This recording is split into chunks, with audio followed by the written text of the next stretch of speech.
today's Matters of the Heart. God that you'll be blessed by today's episode. If you're joining for the first time, Matters of the Heart is a relationship program, as it were, the married. So I would like for you to invite your friends, your loved ones to be a part of this. And I am so sure they will be blessed. All right. Okay.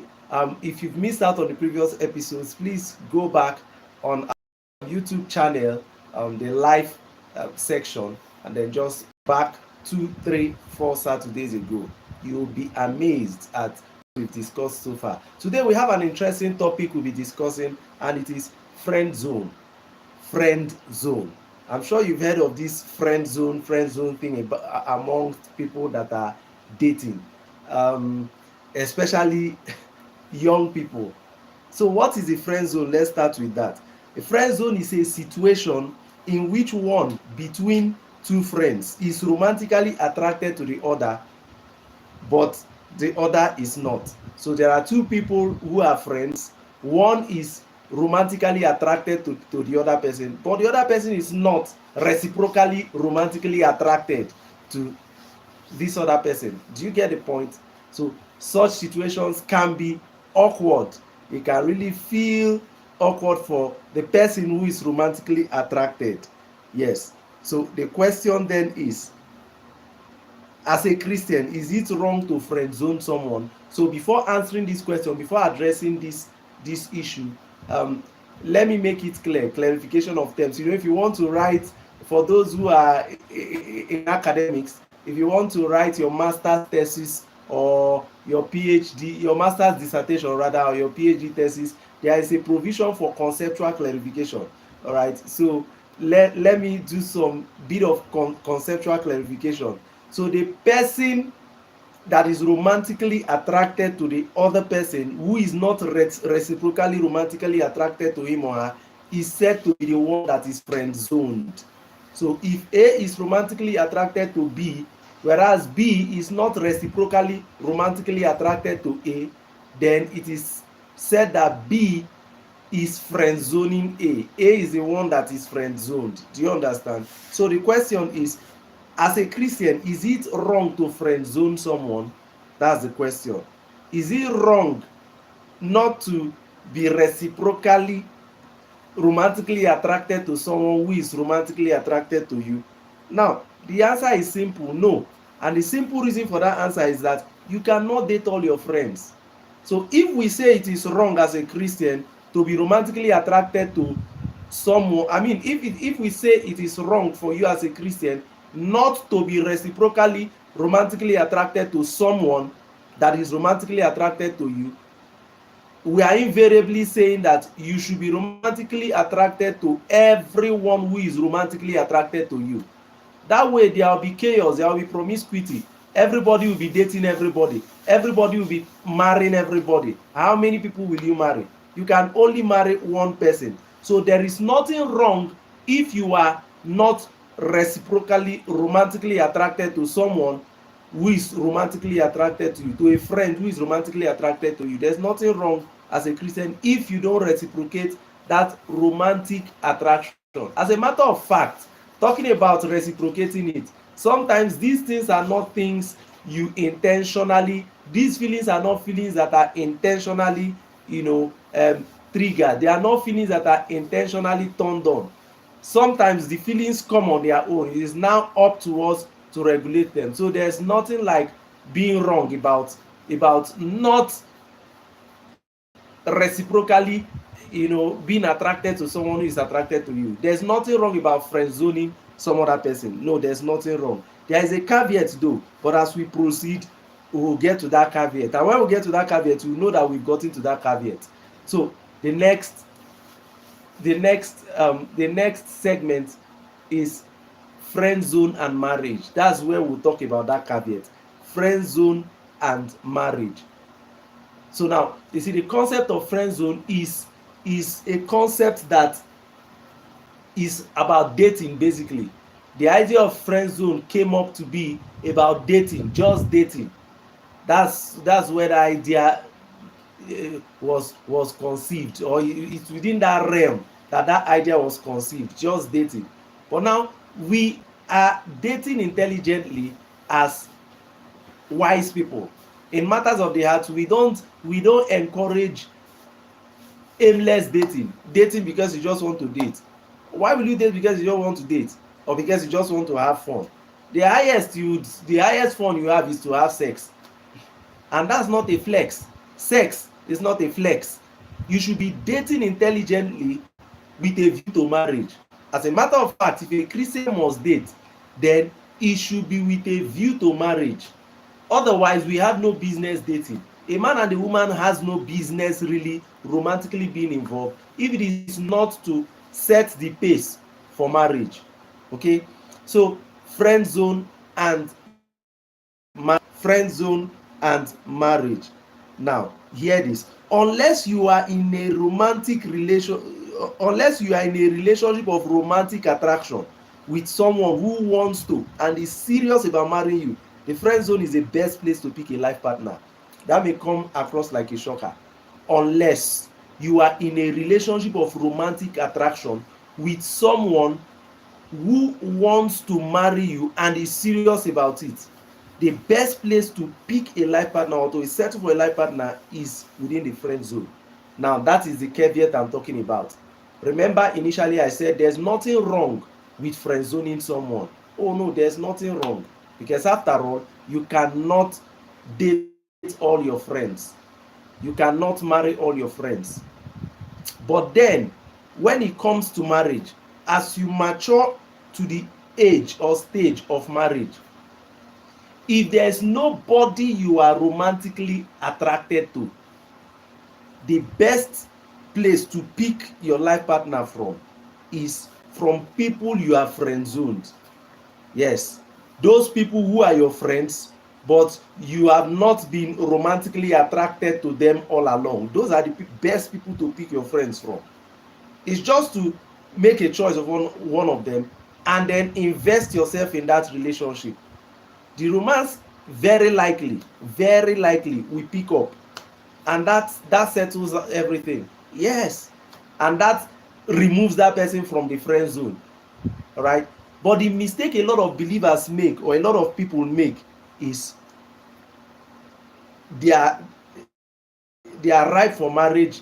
They want to get married, they believe it's time to get married, whether male or female. But then they are praying, God send me someone, God send me someone. They are looking forward to meeting someone they will fall in love with, and then they will have their love story. Those God, when kind of story. And it appears no such person is in view, whereas they have very good friends, some of whom they've been friends with since childhood. In fact, amongst those their friends, there are some of them, if you ask these people what is the character of this person, they can tell you clearly. They can predict what this person will do, what the other person cannot do, and rightly so. That means there is no surprise that person has to spring on them, because they've known these persons for long, even when there's nothing like marriage in their head. People are more natural, or are most natural, when there's no romantic relationship in view. They are not anticipating any romantic relationship or marriage. Those are when people are in their most natural state, and you've known these people in that state for years. They've proven consistently what their character is, what their behavioral pattern is, and then you are now praying to God to send somebody that would trigger butterflies in your stomach. Whereas the simplest thing to do, and if you ask me, the wisest thing to do, is to pick from those people you have known for a while, even when there was nothing like marriage in your mind, and probably nothing like marriage in their mind, is to pick from one of them and begin to invest in communication. And remember, talking about the friend zone, it means those people like you, or they have the tendency to like you. So it's almost like 50% ripe. It is just the remaining 50%, which is the butterflies in the stomach, which in any case is if you ask me, is a thing of youthful exuberance. Yes, that thing is effervescent. You know what effervescence is? You know, like when you buy a bottle of Coke and maybe you hold a bottle upside down mistakenly and then you open it, you just do shh. After a few minutes, it will just die down, and that is it. The Coke remains the Coke. As a matter of fact, the Coke would have reduced in liquid content. Yes, because some would have poured off. So that effervescence is just drama. It's a very temporary drama. If you ask your father and your mother now, they will tell you they don't feel any butterfly in their stomach, yet their marriage has been lasting like ancient of days. Yes, but with all the butterflies in the stomach running around in this generation, you see some people get married, in less than 1 year they are divorced, but before they got married they felt all the butterflies in the stomach. So you can see this butterfly in the stomach thing is an overrated thing. Yes, it's an overrated thing. It's just an emotional stuff. It's not, there is no substance in it. So I'm saying that those people in your friend zone, the fact that you call them friend zone members, or the fact that you friend zone them, means that they have some level of likeness or attraction to you, likeness for you or attraction to you. So it means the job is 50% done. The remaining 50% is that butterfly thing you're talking of, which is more often than not a product of one, mentally and solically investing yourself in a particular person consistently, and then backing it up with consistent communication. The other 50% will just appear and it will be 100%. What else are we looking for? Yes, what else are we looking for? You see, this thing attraction a lot of times is about mind control. If you make up your mind that I want to start liking this person, it may start as delusion, but just keep deluding yourself about it. After a while you will see that you are attached to that person, you're fond of that person, especially if that person is not making it difficult for you, if that person is reciprocating your gesture. That's the thing we call love, nothing more. Yeah, that's what we call love. And that same person you are so intoxicatingly in love with, like you feel you cannot breathe without that person, if communication drops, maybe from the person's part, not your part, maybe you are faithful but the person starts reducing the frequency of his communication or her communication with you, you will see that that thing will also drop, and you will then realize that you can actually live without that person. Yeah, you know, on social media today I saw an interview of a young girl, just a kid girl, a young girl, and they were asking her what the worst thing she did for love. She said she stole her mother's money to pay her boyfriend's part of her boyfriend's school fees. She was buying things for the boy. Just 11 months of dating. Yes, within the 11 months of dating she bought things for him, paid part of his school fees, stealing her mother's money. But you know what, she said the boy only bought him slippers once, and then they asked her would she love to date him again.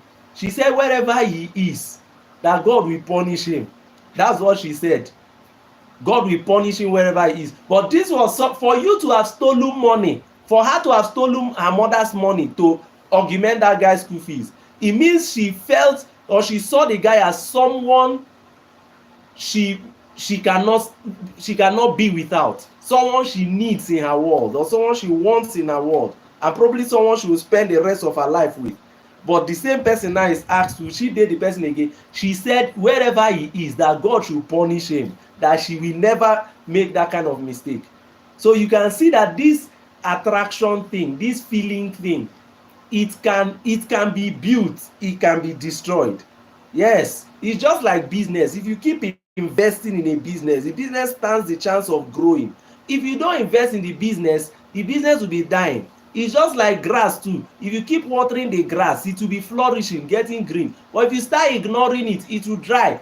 There is nobody anywhere that you were born with follow come feeling for. No, there is nobody anywhere that you are destined to be in love with. No, you either built that love or you allowed that love and invested in that love. That's why it's as though you can't do without that person, or you are so stuck with that person. So people you are friend zoned, if you decide to put in the same investment into them, focusing on them, communicating with them, you also feel the same thing you felt for your lover you thought you could never live without. You also feel the same thing for those people you friend zoned. So long and short is, if you are up to the age of marriage and you desire to be married, instead of praying that God should send a random person you don't know, you've never known, why not look back at people you are friend zoned? Yes, they already like you. Focus on them, accept their love, reciprocate it. They will become that Mr. Lover Lover or Miss Lover Lover that you are hoping that God will send from nowhere to you. But you see, they have an added advantage, which is the fact that they cannot spring any surprise on you anymore, because you know them, you know their weaknesses, you know their strengths, you know their behavioral patterns. All right. But the thing is, we want to get a fresh person we never knew, just because we are more concerned about writing a fairy tale kind of love story that will appeal to the world, rather than having a real deal for a lifetime marriage experience. This world is more interested in impressing. Yes, this world is more interested in impressing than in living the reality. That's just the reason. Because when that new person you are trusting God or you are praying to God to send to you come, you will start studying yourselves again. He will want to study you, even if you don't want to study him, or she will want to study you if you don't want to study her. But most likely you also want to observe the behavioral patterns, because if it's a lifelong journey you are embarking on, I'm sure you will not want to rely on feelings alone. So you now want to start observing yourself. You have taken another maybe 6 to 8 months, and then maybe around the 6th month you now discover a deal breaker, a red flag that you cannot cope with. It crashes. You now start hoping again for another one. You take another, if before that other one comes, it may be another 6 months. And ideally, after a breakup, ideally you should give time to heal, so that you don't enter the new relationship with a backlog of the past. Otherwise, you will bleed on someone who did not enjoy you. So let's say you have done 6 months with this person, and then you see a character, or you confirm a behavioral pattern that is a deal breaker, you break it off. Then another 6 months to heal and take off the cobwebs off your mind. That's 1 year gone. You meet another person, you start another studying process again, and maybe after 8 months or 5 months you still see another thing. So in the next 3-4 years, you may find out that all you have been doing have been short courses. You've been doing 6 months on different men or different women. Is it not better to go and register for serious certificated courses in Harvard? All those short courses, at least you have certificates that can fetch you a good job, than you are doing 6 months crash program with new potential life partners who end up proving not to be good for you.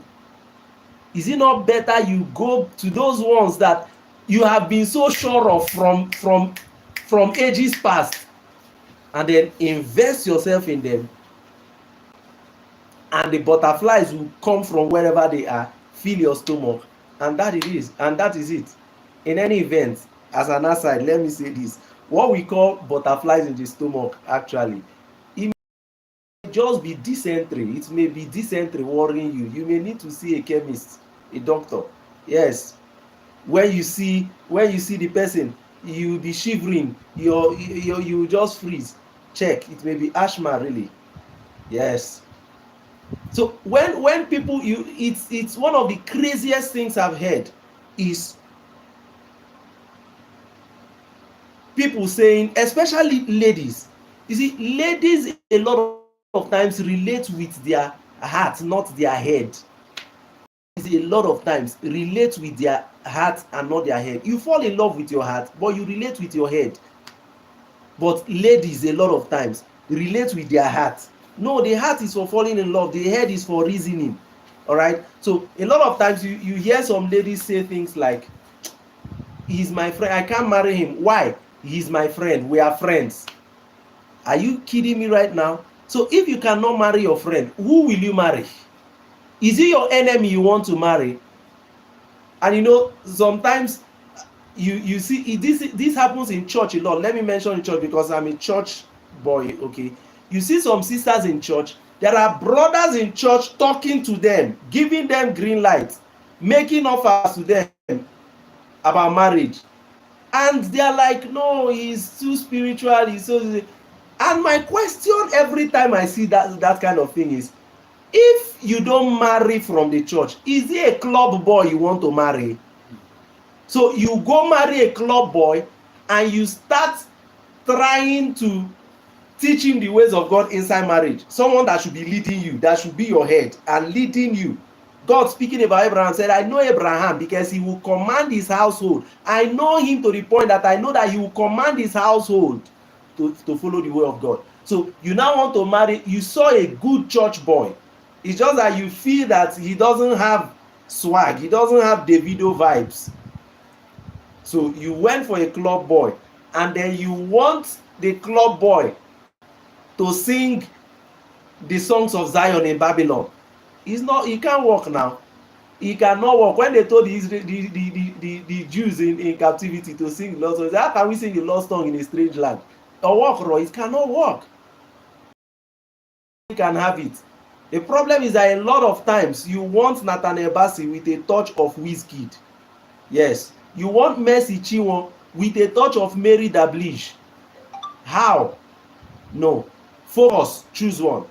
If you don't marry your friend, who will you marry? You're saying, I can't marry this one because, like I said before, you ask some ladies, I can see you and that guy are close. No, we are just friends. Then marry. Let you marry him. Agree to marry him because he likes you. No, we are just friends. I'm not romantically attracted to him. Are you kidding me? If you don't marry your friend, is it your enemy you will marry? You see why a lot of marriages break in this generation? One of the reasons, I'm not saying it's holistically the point, but one of the reasons marriages fail the test of time in this generation is that marriages are built on feelings, not on friendship. They are built on feelings, not on friendship. You know what feelings are? Feelings are things you put in a hole. You know, when they say feelings, you fill them in, you put them in a hole.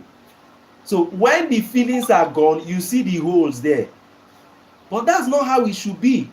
Marriage should be built on friendship. Yes, so that even when feelings are not there, the friendship will carry you through. You can agree with me that you have friends that you don't have feelings for, but you people have been friends, doing well. And of course, whenever someone wants to fight you or hurt you, your friend will stand for you and fight for you. When someone wants to hurt your friend, you stand and fight for that your friend. Sometimes you and your friend will have a misunderstanding. After everything, you people will still settle. Sometimes you and your friend may even have a misunderstanding. If another person wants to fight your friend, you will stand up and fight that person. After fighting that person, you and your friend will continue your misunderstanding. That is friendship. Imagine now importing that into marriage. Imagine that is who you are married to. In fact, some of you have friends of the same gender, not even opposite gender, the same gender, a guy to a guy, but you are ready to die for this guy. You are ready to fight anybody that wants to threaten this guy. Now imagine that it is that kind of person in a woman form that you are married to. Is it not the best security for your marriage? Friendship is the best security for marriage. Reason being that outside marriage, friends, including friends of the same sex, last a long time. Some of us have had friends that have been childhood friends till now. So if that can happen outside marriage, how much more when the romantic love of marriage is now added to it? Do you see how solid the mixture is? Yes, it will just be like where Julius Berger is mixing concrete and everything to build a bridge. You know those solid bridges, because they know that trailers will pass on top. That's how it is when friendship is mixed with romantic feelings in an institution called marriage. That's why your marriage is 70% guaranteed if you marry your friend. The remaining 30% is for failures on either your part or your friend's part, or the part of the both of you, because friends too can decide, you know what, I don't want to be friends with you again. That's what that 30% is. So I'm saying that your marriage is 70% guaranteed if you marry your friend. Yes, and you keep practicing the principles of friendship that you are practicing with some other your friends. Does it not amaze you that some men who have divorced their wives, they are still hanging out with their friends? As a matter of fact, the reason some men divorce their wives is because their wives do not want them to be hanging out with their guys. So they rather, instead of me not to be hanging out with my guys, madam, go your way. They were with me before you came. You see how solid the friendship is. That is, in some cases, it contests with some people's marriages. Now imagine that same package is what you have inside your marriage. So for those saying I can't marry this person because he's my friend, because we are friends, I don't have romantic feelings for him, my question remains, if you don't marry your friend, is he your enemy you marry? And as we get ready to wrap up, I want you to take this note of caution. The fear of the friend zone is a trick used by the devil to engender sexual immorality. Yes, the fear of the friend zone is a trick of the devil to engender, or is a trick used by the devil. They are not the same thing, all right? So let me state it properly. The fear of the friend zone is a trick used by the devil to engender sexual immorality. And let me explain. You see, if you study the concept of the friend zone philosophically, you can even Google it, you can check it up on Wikipedia too. The concept of the friend zone is to the effect that there is a short period within which two people, if they meet, if they don't start up something romantic, they will fall into that friend zone, where one will lose interest in anything romantic towards the other person.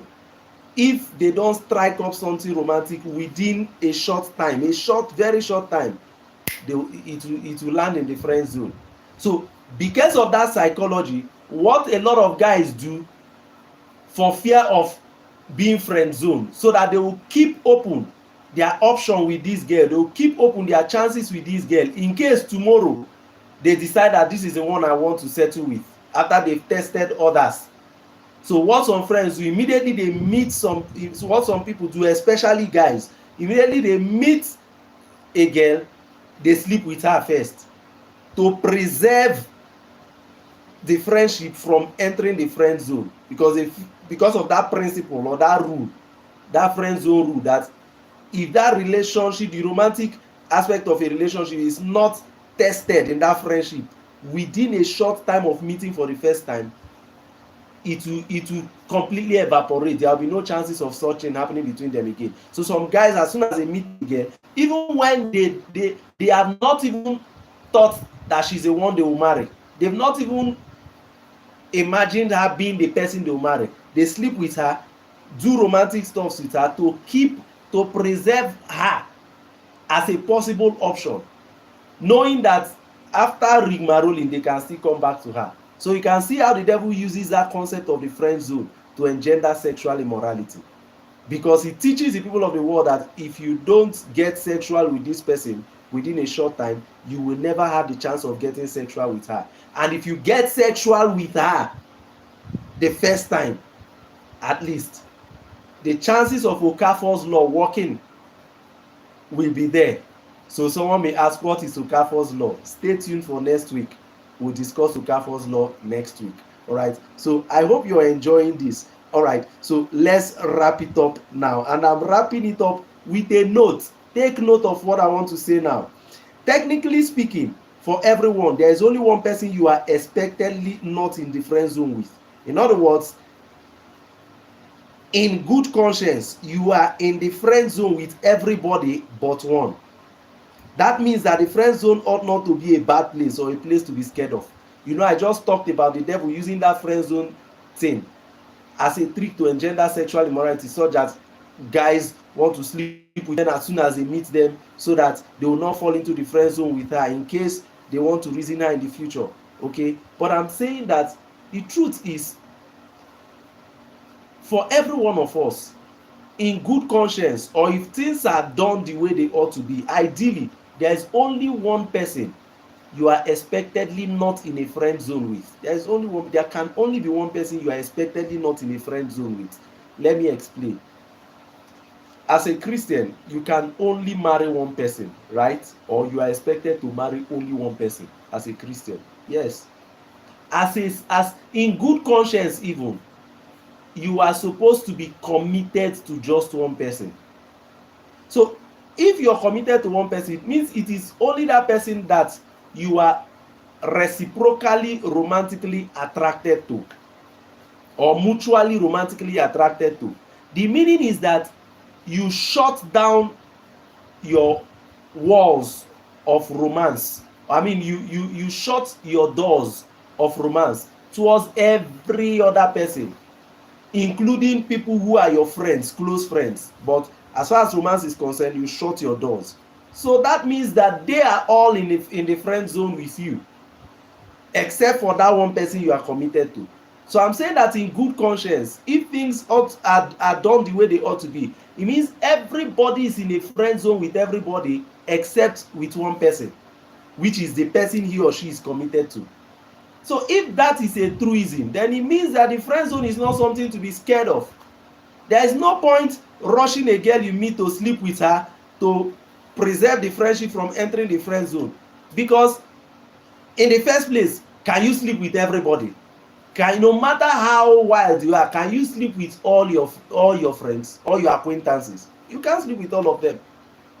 So the friend zone is not something to be afraid of. No, it's not.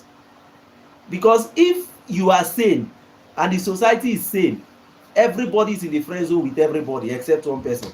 I hope that point is understood. Now, conclusion. Now, hear this.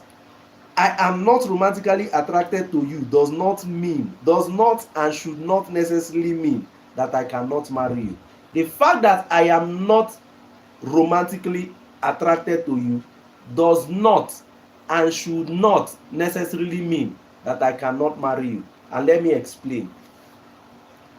Remember, I said everybody is in the friend zone with everybody except with one person, right? So now, notwithstanding the fact that you have friend zoned somebody, the fact that you have friend zoned the person, meaning that you are not romantically attracted to the person, does not mean that you cannot marry the person. I'm not romantically attracted to you speaks of now. I cannot marry you speaks of forever. So I'm not romantically attracted to you means, as we are speaking, there is no romantic attraction. But I cannot marry you means both now there is no romantic attraction and I will never give romantic attraction a chance. And that is wrong. They are not the same. So I'm saying the fact that you have friend zoned somebody, or you are or someone is in a friend zone with you, or you're in a friend zone with somebody, does not mean you should rule out the possibility of marriage. No. If you remember the piece of advice I gave before, it simply means that if tomorrow you are ready to get married, you can still consider that person and begin to invest in emotional connection with that person to bring the person out of that friend zone, and you can still have a romantic marriage, a beautiful romantic marriage. Do you understand? Because there are many reasons someone may friend zone you now. I may friend zone you now because I am not ready to get married. And for some people, maybe for the sake of purity or for the sake of avoiding emotional stress or putting themselves in a temptation zone, when they are not ready to marry, they don't want to date. Some people only date when they are prepared to marry. So the dating is just like a precursor to marriage, because they would of course connect with somebody to marry the person. But maybe someone sincerely knows that, okay, my target for marriage is in the next 5 years. He probably doesn't want to get romantically involved with you, because he doesn't want to do that romancing for 5 years. He may not be able to hold himself without falling into the sin of fornication. So he probably decides that, okay, 1 year to that time, I'll then start dating. So he friend zones you. That does not mean he cannot marry you or she cannot marry you. It's possible close to 5 years or 4 years later, when he's preparing to get married, he can now remember, oh, there is a good girl I used to know and all of that. Okay, let me consider her, let me try her. He starts calling you, people start talking, relationship has evolved. I don't know whether you understand what I'm saying. So I'm saying that one thing we should understand as we conclude on this issue of friend zone is that the fact that I have friend zoned you today, or the fact that I am not romantically attracted to you today, the fact that someone is not romantically attracted to you today, the fact that someone placed you in the friend zone today does not mean the person cannot marry you.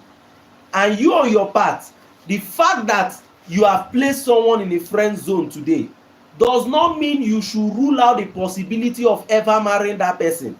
Yes, because it's even possible that the reason you friend zone that person is because you are romantically involved with another person, but that person you are romantically involved in can serve you breakfast, can break your heart, can disappoint you. God forbid, what about cases where the person dies? Does it mean you never marry again? So you can still fall back here. So we should stop seeing the friend zone as a relationship death sentence. No, on the contrary, we should just see it as a reserve bench in a football match, where they can call up any player at any time, even at quarter to go before the match ends. I hope you get that point, and I hope you were blessed by today's episode. If you have any question, please feel free, any day, anytime, send it to victorokudiri@gmail.com. victorokudiri@gmail.com. Okudiri is OKWUDIRI. God has engraced me in the area of relationships and marriage to counsel people with his wisdom. So I know I am engraced both with divine wisdom and capacity to bring the whole counsel of God to bear on the subject of relationship and marriage. I understand the doctrine of that area very well. All right, so feel free to send in your question. Once again, the address is victorokudiri@gmail.com. Okudiri is OKWDIRI. So I look forward to your questions. And next week, remember I said, Okafor's Law. Till we meet again, let me invite you for the Sunday Fellowship holding tomorrow at 4:30 p.m. Nigerian time. It will be broadcast on our Facebook page, Victor Okudiri. Okudiri is OKWDIRI. It is a public figure page. All right, so connect with us there. You can also connect with us on our Telegram channel, Impact Global. 4:30 p.m. on Sunday.